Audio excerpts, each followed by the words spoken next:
Good afternoon, and thank you for finding time to be with us today, being the Monday, the 3rd of April 2023. I trust that your day is coming up well. It's a minute past 3 p.m. here in Nairobi, and here's the latest news from across the continent of Africa, and some which I'll pick on from over the weekend that I feel is important to bring us up to date with. We start from Sudan, and the military leaders and pro-democracy forces will delay the signing of an agreement to usher in a civilian government, both sides said in a joint statement issued early Saturday.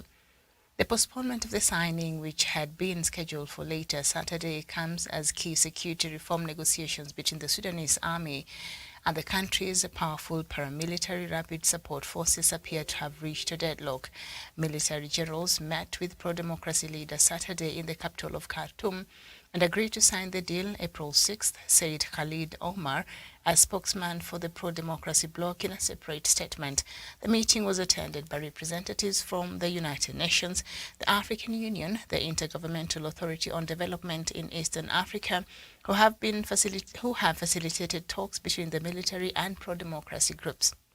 And Sudan has been mired in chaos after a military coup that led to the country's top general Abdel Fattah Burhan removing a Western-backed power-sharing government in October 2021, pending the country's short-lived transition to democracy. But last December, the military, the RSF, and the numerous pro-democracy groups signed a preliminary deal vowing to restore the transition.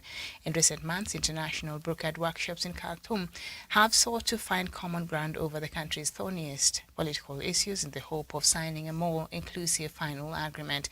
Chief among the discussion points have been security sector reform and the integration of the RSF into the military, the topic of this week's talks, but talks ended Wednesday without any clear outcome. Shihab Ibrahim, a spokesperson for one of the largest pro-democracy groups that signed the December deal, said the army and the RSF have struggled to reach an agreement over the timeline of the integration process, and the army wants a 2-year timeline for integration, while RSF has called for a 10-year window, he said. Now, spokesperson for the Sudanese army and RSF did not immediately respond to a request for a comment by the media. We go to South Africa, and senior members of South Africa's ruling party, ANC, are on a working visit to Russia. In a statement issued on Saturday evening, the African National Congress Party said the visit followed an invitation by Russia's ruling party and ally, the United Russian Party. The meeting is set to include discussions on the recalibration of the global order to reverse the consequences of neocolonialism. It's quite something, right? Now, the 4-day trip took place ahead of the 15th Brics summit that will be hosted by Pretoria leaders from Brazil, Russia, India, China, and South Africa will convene. President Vladimir Putin is expected to appear on the sidelines of the summit scheduled for August. However, since the International Criminal Court issued an arrest warrant on March 17th against the Russian president for alleged war crimes in Ukraine, traveling abroad could prove more difficult. The South African government has requested a legal opinion on how to address the arrest warrant. It has so far kept a neutral stance on the war in Ukraine. And we head over to South Sudan, and the first batch of South Sudanese soldiers arrived in Goma in the east of Democratic Republic of Congo on Sunday the 2nd. The group of at least 45 soldiers is joining a regional military force in the region wrecked by M23 rebellion. The Seven-Nation East African Community Military Force was created last June. It is due to oversee the withdrawal of M23 fighters from the Eastern Democratic Republic of Congo. Much of the region is plagued by dozens of armed groups, a legacy of regional wars that flared in the 1990s and 2000s, since re-emerging from dormancy in late 2021.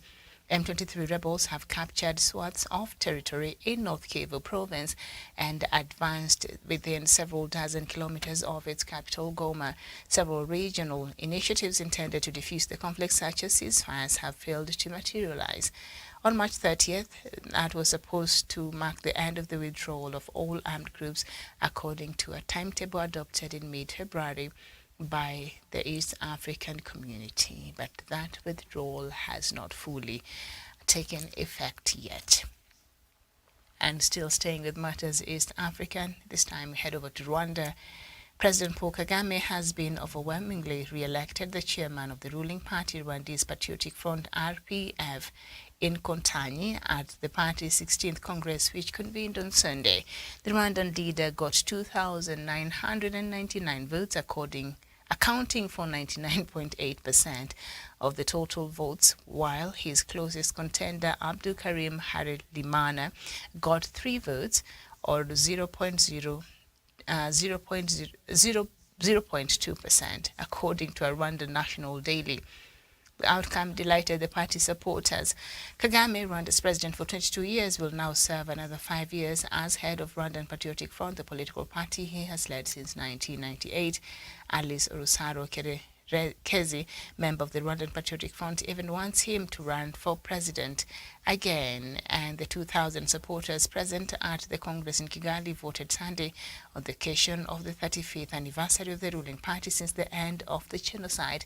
And I think a woman was elected as the deputy of the party, and she's now deputizing President Paul Kagame, and that is a first in Rwanda's politics. A panel of the United Nations rights experts on Monday named several high-ranking South Sudanese officials they say warrant criminal investigation and prosecution for their part in grave atrocities against civilians. Top government and military leaders were identified in a new report by the United Nations Commission on Human Rights in South Sudan that details state responsibility for widespread murder, rape, and sexual slavery. The Commission, which conducted a year-long investigation across 6 states in South Sudan, has released a partial summary of its findings in March, said none of those named in the final report had faced any accountability for their crimes. The report identifies Joseph Montui, Governor of Unity States, and Lieutenant General Toy Chani Riet of the South Sudan's People Defense Forces in relation to state-sanctioned killings in Mayom County in August 2022. 4 captured rebel officers were summarily executed by government troops in killings that were captured on video and shared widely. They were killed by firing squad, and a 4th was burned alive in a hut. The report also names Gordon Koang, the county commissioner of Koch, who was accused of leading horrific attacks on civilians in neighboring Lear County between February and April 2022. Other top-ranking officials in Warab, Upper Nile, Jonglei, and the Equatorial States were identified as warranting further scrutiny or investigation for their role in various abuses. The government has accused the Commission of interfering in its initial affairs and rejected past findings from the 3-member panel. South Sudan achieved independence from Sudan in 2011, but collapsed into a civil war 2 years later that devastated the world's newest country. Close to 400,000 people died before a peace deal was signed in 2018, but core tenets of the agreement remain unfulfilled, and the country is riven by armed violence.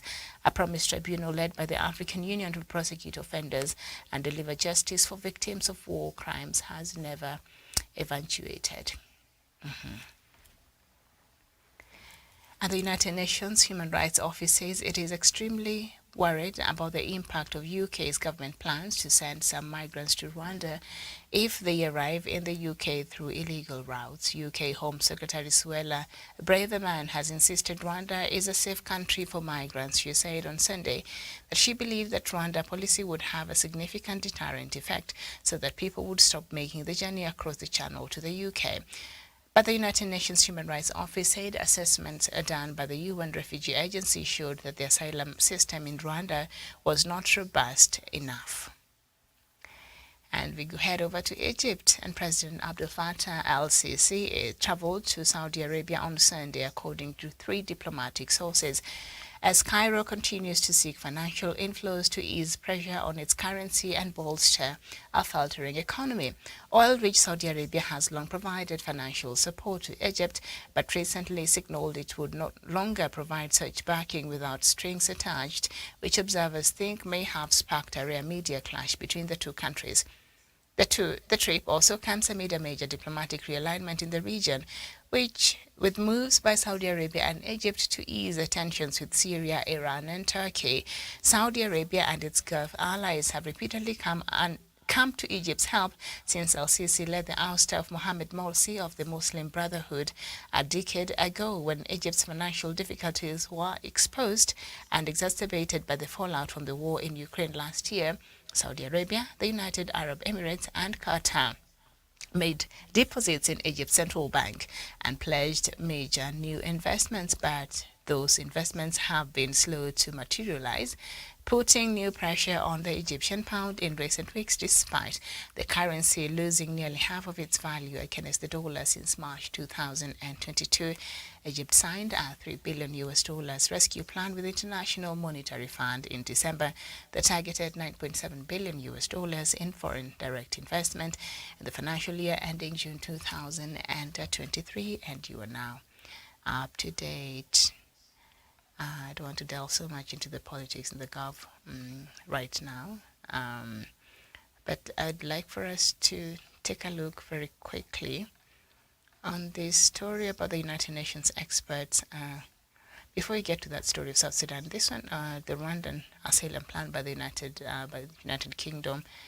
And it is last week that I was giving you some reports by, was it Amnesty International? And I think they were talking about the same treatment of refugees from different parts of the world, and how the EU and these Western countries have been having a double standard, and how they choose to help refugees depending from which part of the world they're coming from. So they were just calling them out for the hypocrisy and the double standard, and they're saying there should be one rule book when it comes to how we treat refugees. And that one rule book, by the way, is explicit, and it is called the United Nations Convention on Refugees. If you go to the UN Charter and you are a member of the United Nations, then you would know how to handle matters as far as those who are coming to your country to seek for asylum is concerned. And so in many ways, the United Kingdom has violated the United Nations Charter or Convention on refugees, but that is not my subject of a talking point this afternoon. And so that report by Amnesty International called them out and said, when refugees from Syria, in fact, it is refugees from Syria that necessitated Brexit, if we were to be honest about this conversation. And I can understand UK's being overwhelmed by these refugees who are seeking for better maybe greener pastures in the UK, and it can be overwhelming to their system, be it their health system, be it their social welfare system, and others. So it is tough at times for many countries around the world. So I would understand, but there are procedures that have been laid down and that are very clear, and that have been laid down by the United Nations, and every member that has ratified these charters and these conventions and is a member of the United Nations, you do have a responsibility of working within these parameters that have been provided for by these treaties, these conventions, these charters that forms part of the international laws, by the way. So Amnesty International said, wait, you people keep talking about, human rights abuses and all these things, and complaining about refugees, but we saw how you treated the refugees coming from Ukraine, and that was so different from how you've been treating refugees who are trying to access Europe, who are coming from Africa or from other parts in Asia and in the Middle East. The treatment has not been equal. It has not been the same rule book. We saw how you showed a lot of love and support to the refugees coming from Ukraine immediately after the invasion there by Russia into Ukraine, and the support was quite overwhelming, and a lot of you opened their homes and welcomed, and your governments were open to receiving these refugees from Ukraine and to treat them with dignity and to offer them a bit of stability and protection, which is what is required for by the international law and rules around asylum seeking and refugees. So, and they did well in that. But Amnesty International said, but that is not the same way you are dealing, and you are also handling the issues of refugees who are coming from other parts of the world. So it really highlighted the inequality and the magnitude of it. in how these countries operate. And by the way, they are the ones who participated in creating these rules in 1945 and others that were carried before. Before we had the United Nations, initially we had the League of Nations that was formed just after World War I happened in 1919. And then because of it failed, that is one of the key things that happened after World War I, ended in 1919. And then, it was the League of Nations was formed, but it failed. One of it was to prevent wars and other things. So it failed miserably, and of course, providing for how countries relate to each other in the international system. So it failed. The League of Nations failed, one, to prevent the war, another world war that happened that ended in 1945, but it did prevent.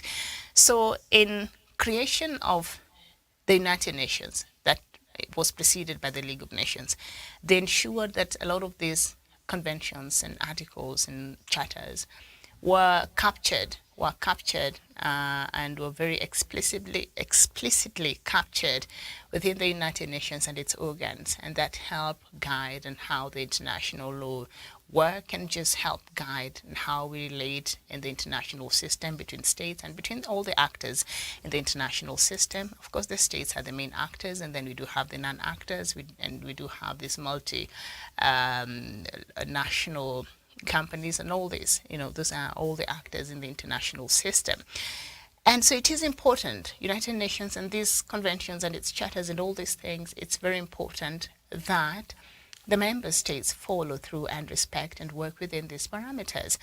But the UK has decided that it will circumvent that law around refugees, and instead anybody who is seeking to have asylum in the UK after crossing the English Channel will be deported to Rwanda. And they're saying the reason why they're deporting these persons to Rwanda is because it will deter them. So if Rwanda is meant to deter them from going to the UK, that means there is a possibility that the conditions in Rwanda are not okay. So that if anybody thinks about going to the UK and the thought of being deported to Rwanda, they'd rather just stay where they are. So that should tell us that the conditions in Rwanda perhaps are not conducive, because Rwanda is a very closed state. It's open, but not really. Rwanda is a very closed state, and Rwanda is a country whose information is still highly controlled by the government. So since these refugees, I don't know if at all there's been any that has been airlifted to Rwanda yet. I know the case was challenged, and the court, I think they must have allowed for these refugees to be taken to Rwanda. We have not had any update. We don't know how they're doing. We don't know how they're coping. We don't know if maybe after Rwanda they were taken back to their countries. There's no such information because, as I said, it's information is highly guarded and highly controlled by the state. So anything that touches on the activities of the government, you might not easily get it out there in a way that will be transparent, especially if it might paint the government in a bad light. And we know Rwanda was paid a lot of money to agree to have this kind of arrangement with the UK. So the United Nations Human Rights Office is saying after the assessment done by the refugee agency shows that the asylum system in Rwanda was not robust enough. And I'll just quote Ravin Shandasani, who is one of the spokesperson for that agency. This is what she said. There are also concerns. She was talking during one of the programs in the UK, I think it was by the BBC or something. There are also concerns about respect for the right of freedom of assembly and freedom of expression in Rwanda. Those concerns do remain today. And we have a lot of evidence of how these plans offshore asylum facilities go wrong. So they're raising an alarm, and they're saying this. The Human Rights Office is saying it is still extreme. It is very worried about the impact of the UK government's plan to send some migrants to Rwanda. So, and it's underscoring that Rwanda might not even have the capabilities of holding all system or structures in place to accommodate these refugees that are being forced to it on its soil. that it has, welcomed, and it's being paid to do so. But there is concern about the welfare of these people. So, Kata, can you find that out for us again? Can you talk to your friend, President Paul Kagame? Because now I think, well, U.S. now could also do that, but the U.S. their strategy does not seem to work with President Paul Kagame, because he's quite a leader there. He's quite something, all right, and the West, I think the more you put pressure on him, he just doesn't care. So you can't put pressure on President Paul Kagame. He has proved that over and over again. And so I guess the West must find a way to deal and to address these issues. But because it's the UK who has this agreement with Rwanda, I doubt countries like any country in the Western world would want to poke their nose and point out and tell UK that it's not doing the right thing. Because I think a lot of European countries don't even want these migrants anyway. And they're fighting not to have these migrants get into Europe. So, and that's why there is a conspiracy of silence, and nobody is calling out the UK out for this move, even after such concerns are raised. And these Western countries, they are the huge champions of human rights and protection of human rights and protection of dignity and all these wonderful, great things.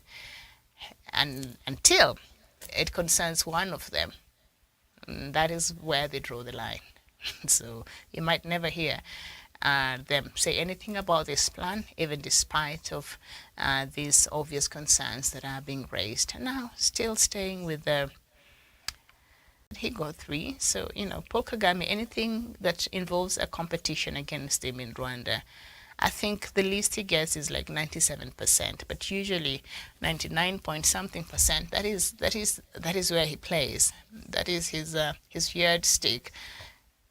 So I'm not surprised. Last year he was being pressured to say, if at all, he will be running again for presidency come the next elections, and he was not very clear about that. But now that he has received an overwhelming endorsement from his party as a chairperson, that means there is a high possibility that President Paul Kagame shall be running again in the next election. So that is quite something that I'm not really surprised at all. He has been president of Rwanda now for 22 years. He became president since 1998, just a few years after the Rwandan genocide. And so, anyway, you can say a lot of things about President Paul Kagame, but I think one thing we have to credit him for is the stability that is now being enjoyed in Rwanda. In many countries, if what happened to Rwanda ever happened, the possibilities of them bouncing back and rebuilding and just being stable again would be very, very slim. But he's been leading, and I think he's in that aspect. I think he's done a great job. But the rest of the things are very debatable, so let's not get into that debate this afternoon. So I'll just gloss over that and just move right on ahead. Okay, so South Africa. Senior members of South Africa's ruling party, ANC, went to, in quotes, working visit to Russia. And in a statement on Saturday evening, the African National Congress Party said the visit followed an invitation from Russia's ruling party and all the United Russia Party and ally, the United Russia Party.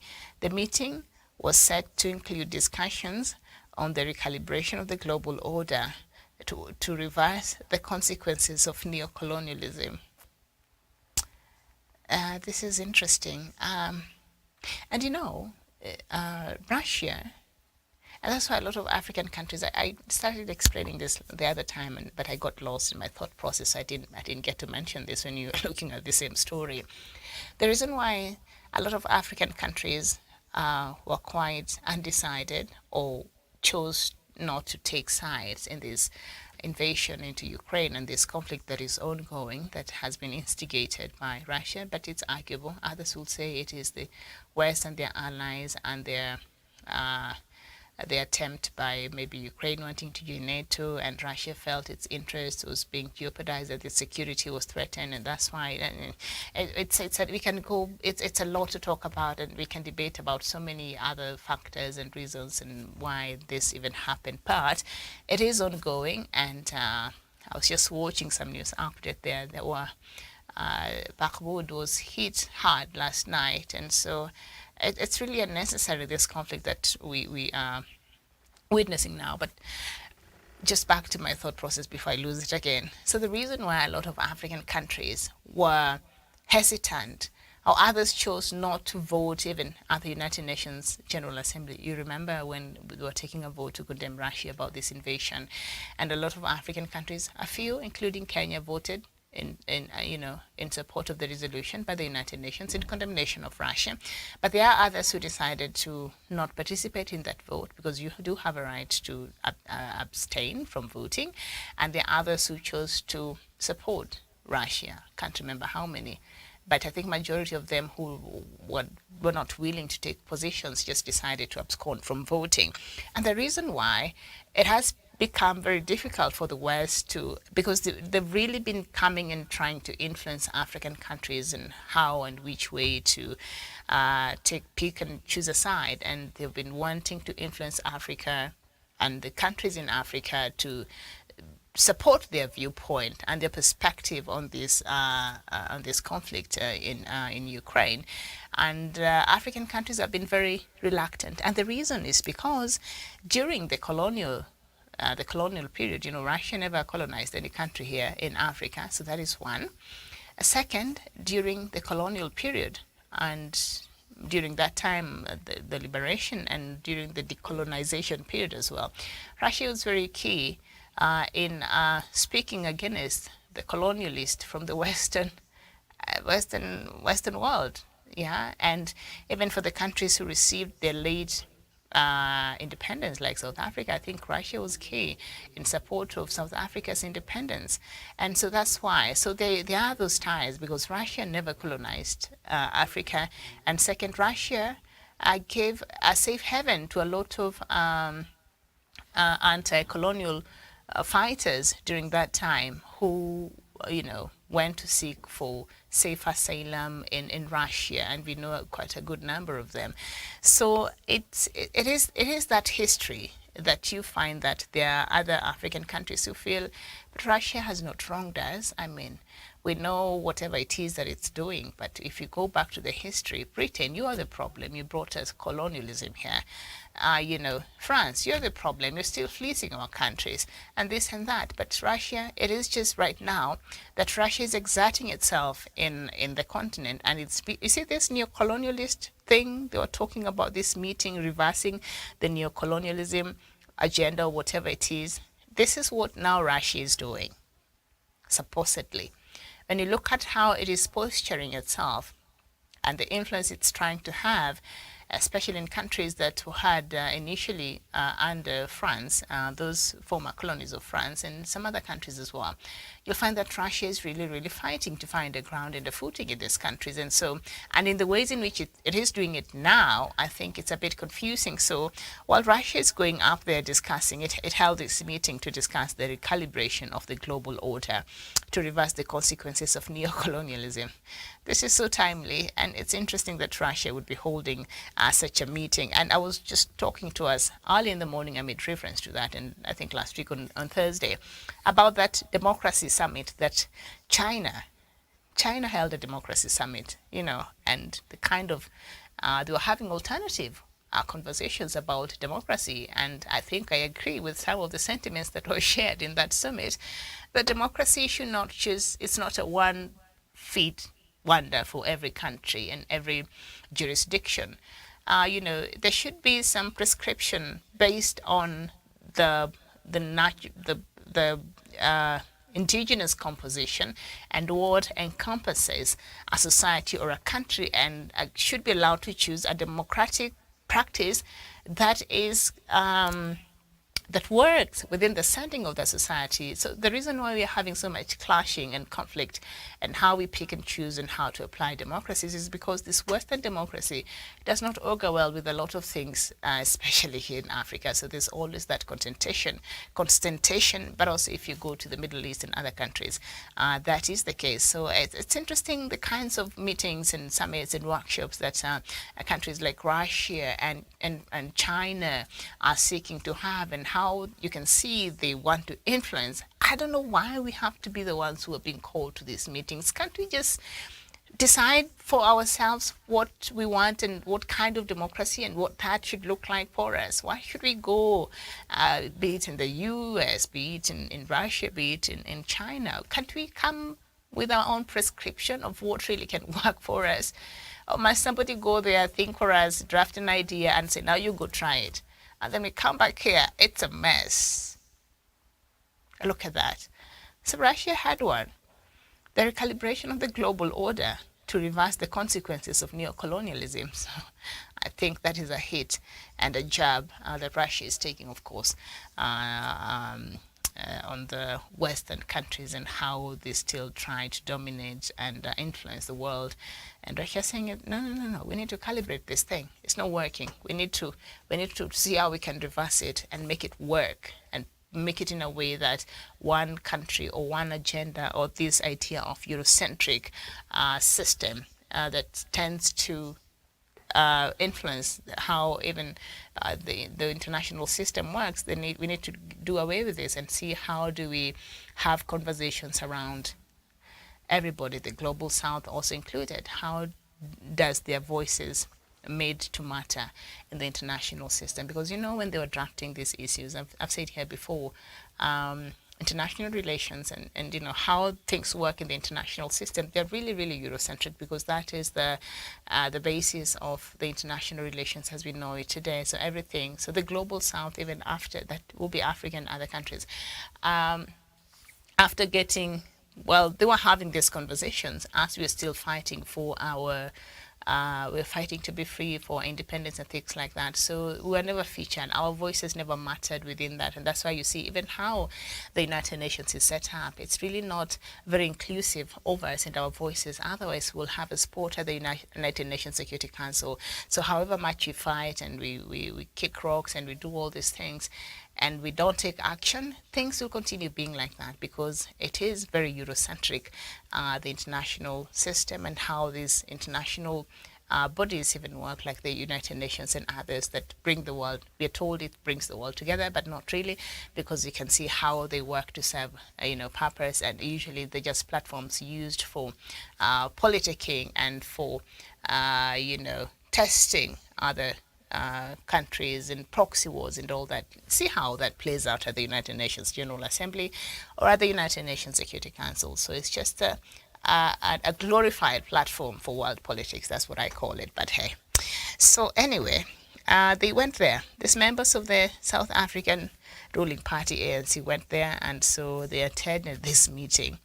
And I think they're discussing issues to do with, if at all, President Vladimir Putin. But now I see it's such a concern for them, because initially I thought, they might not really arrest Vladimir Putin if he comes for the Brics conference in August in South Africa, after that warrant of arrest was issued by ICC. But now I can see from all these moves, maybe they're worried. There is a possibility that they're worried, and also South Africa still wants to keep face and maintain its other relations with the other side of the world, outside of just having these great diplomatic relations with Russia. So it's trying to balance out and see.